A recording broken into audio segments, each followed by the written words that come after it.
ഇതിൻ്റെ ഒരു പഴയ day in my life video എന്ന് വേണമെങ്കിൽ വിളിക്കാവുന്ന വീഡിയോ ആണ്. യൂട്യൂബിൽ വീഡിയോസ് ഇടാനുള്ള മടിയുണ്ട് എഡിറ്റ് ചെയ്ത് സൂക്ഷിച്ച് വെച്ചൊരു വീഡിയോ. ഇതുപോലെ കുറേ വീഡിയോസ് യൂട്യൂബ് പോലും കാണാതെ എൻ്റെ ഗാലറിയിലുണ്ട്. ഓണം സെലിബ്രേഷൻ്റെ ഡാൻസ് പ്രാക്ടീസിന് വേണ്ടിയിട്ട് വീക്കെൻഡിൽ പിന്നെയും ഓഫീസിലേക്ക് തന്നെ പോയൊരു ദിവസം.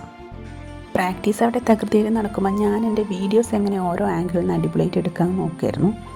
പക്ഷേ എനിക്ക് വീഡിയോ എടുക്കാൻ അത്ര നല്ലോണം അറിയില്ല കേട്ടോ. പിന്നെ ലഞ്ചായപ്പോൾ ഞങ്ങൾ പോയി ഷവായ കഴിച്ചു.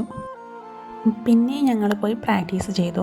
അത് കഴിയുന്നതിന് മുന്നേ ഞങ്ങൾ ഒരു സിനിമ ബുക്ക് ചെയ്തിട്ടുണ്ടായിരുന്നു. ആ സിനിമ കാണാൻ വേണ്ടി പോവുകയാണ്. സിനിമയുടെ പേര് സൂ ഫ്രം സോ. ട്രെയിലറൊന്നും കാണാതെ ബുക്ക് ചെയ്ത സിനിമയായിരുന്നു കേട്ടോ. ഈ സീനൊക്കെ കണ്ടപ്പോൾ ഞാൻ വിചാരിച്ചത് ഹൊറർ മൂവിയാണെന്ന്. പക്ഷേ എനിക്കിഷ്ടമായി, നല്ലൊരു കോമഡി മൂവിയായിരുന്നു. പിന്നെ അത് കഴിഞ്ഞ് ഞങ്ങൾ നേരെ പോയത് ദേസി കൂപ്പയിലേക്കാണ്. 2 ജ്യൂസ് കുടിച്ചു. ഞാൻ കുടിച്ചത് കരിക്കാണ് കേട്ടോ, കരിക്ക് ഷേക്ക്. പിന്നെ ഞങ്ങൾ നേരെ റൂമിലേക്ക് പോയി. അപ്പോൾ അത്രയേ ഉള്ളൂ. ഇനി ഇതുപോലെ പഴയ കുറച്ച് വീഡിയോസായിട്ട് വരാം.